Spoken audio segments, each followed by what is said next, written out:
Microsoft let go of about 10,000 employees just yesterday, and a lot of them, it ends up, were from 343 Industries and Bethesda game studios.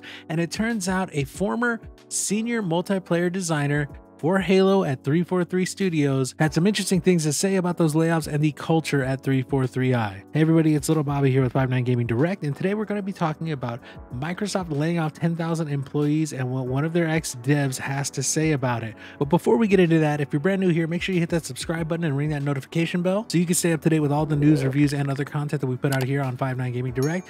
And if you enjoyed this video today, make sure you hit that like button. If you don't enjoy it, hit that dislike button and let us know in the comments what we can do better next time. All right, so getting right into it, we're going to be talking about Patrick Wren, who is currently a senior encounter designer for Star Wars Jedi Survivor. It's coming out here in March from Respawn Entertainment. And Patrick had some interesting things to share on his Twitter account after the Microsoft layoffs were announced. These layoffs were rumored earlier in the week, and then on Wednesday they officially happened, and it was revealed that part of the layoffs were 343 Studios and Bethesda, which is kind of surprising because Bethesda has Starfield coming out. We're going to talk about that a little later, what that might mean for Starfield. But Patrick Wren went on Twitter to say that the layoffs at 343 shouldn't have happened and Halo Infinite should be in a better state. The reason for both of these things is incompetent leadership up top during Halo Infinite development, causing stress on those working hard to make Halo the best it can be. The people I worked with were passionate about Halo and wanted to make something great for the fans. They pushed for better Halo and got laid off for it. Devs still there are working hard on that dream. Look at Forge. Be kind to them during this awful time. And Patrick is right, it's definitely a terrible thing for these devs to have happen because we know a good amount of that management that he's talking about is absolutely going to be staying on board. When these layoffs happen, they don't really target management, maybe some middle management, but not the upper management that's really making a lot of these big decisions that affect how these games turn out. Now, it is no secret that Microsoft is a business and they've got a bottom line to protect. However, one of the things that a lot of people are talking about right now is the Activision Blizzard merger and how Microsoft, with an annual salary median of $169,000, manages to cut 10,000 employees. Because to keep those employees for a year would cost them $1.6 billion. However, they're trying to save that $1.6 billion in order to spend $69 billion on Activision Blizzard, which is something that keeps facing more and more challenges by the day. And a lot of people are speculating at this point, like, hey, maybe if you hadn't announced that and put that money aside for that, you could keep these 10,000 people at a job. Now, to be fair, the tech industry is always changing, always evolving. There are always big hiring sprees and then unfortunate layoffs. This is a part of that industry. However, this is a really big amount of people.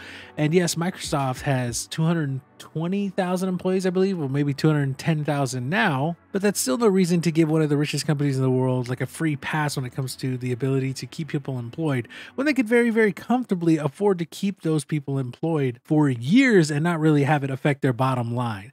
Sure, the shareholders won't make a 10% profit, they'll make an 8% profit, but 10,000 people wouldn't be out of their jobs, especially right after Christmas time when a lot of people have, big costs that they just put up for the holidays. But looking deeper at 343, we also see that Joseph Staton, who's like the fabled Halo guy when it comes to creative direction, he came in 2020 to kind of put the finishing touches on Infinite and make sure it was in a spot where it could launch. Well, he has also left 343 and looks to be returning to Microsoft Publishing, which is another big hit because if I remember correctly, Halo Infinite was supposed to be an evolving platform with an evolving world that was going to happen over 10 years, right? Just like Destiny, that was the whole thing. At least that's what I felt was promised, and it sounded like it was promised not only for the multiplayer but for the campaign as well, that you're going to be able to have new adventures on this that were going to come out every 6 months to a year and really progress the story forward, because the game is definitely set up as a live service in terms of how its base story ended. There's a lot of loose ends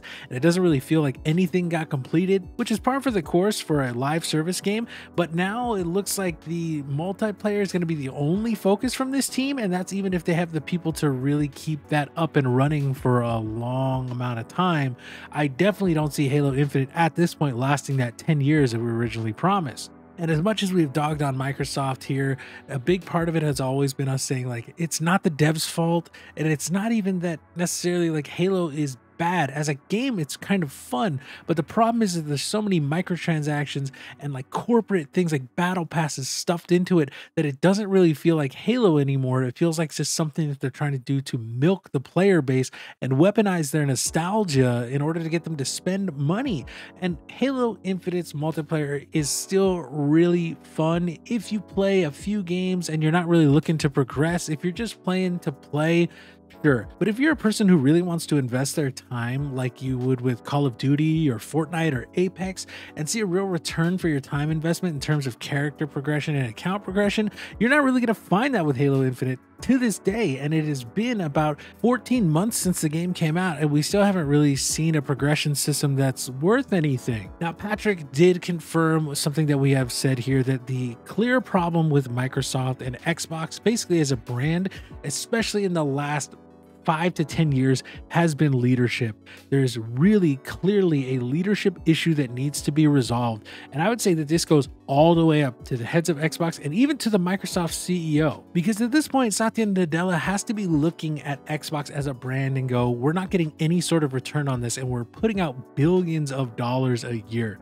They're not growing market share like they want to be, even with tons of people joining up on Game Pass, because now we're seeing Game Pass stagnate. And we had Jim Ryan of PlayStation say, hey, you know, I know people are really worried about Game Pass, but Game Pass has less subscribers than we have sold PS5s. And Phil Spencer himself recently confirmed that Game Pass subscriptions on console have somewhat stagnated. They've basically reached the full capacity of the number of people who are actually going to invest in Game Pass on a console. And while their PC numbers are up, that can only go so far as well, because I know a ton of people who play PC. I've been a PC player for a long time, and I know a lot of people who say, I will never join Game Pass. Now, I recently just got rid of my Game Pass subscription because I'm waiting for Redfall. And if Redfall is great, I might even consider buying it because I really enjoy arcane games. However, we see that the warning signs are here because who knows what's going to happen in terms of future layoffs. It could be that Arcane right now is only safe because Redfall is just about to drop, hopefully within the next few months. And you may say, hey, why do you think that, Bobby? There's no proof of that. Well, we do know that Starfield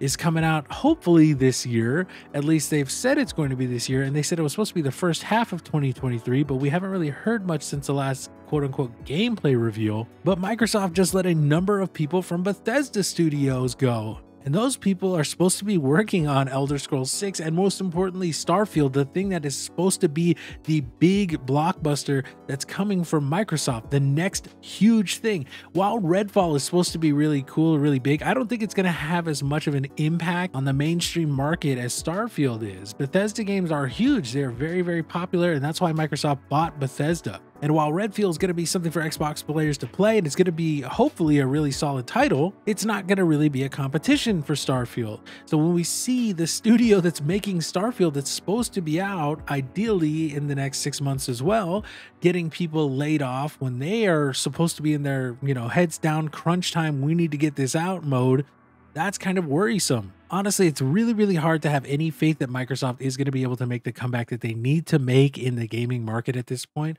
They are really putting everything on this Activision Blizzard deal, and I feel like if it goes through, there's going to be some real big cuts happening at Xbox as a brand.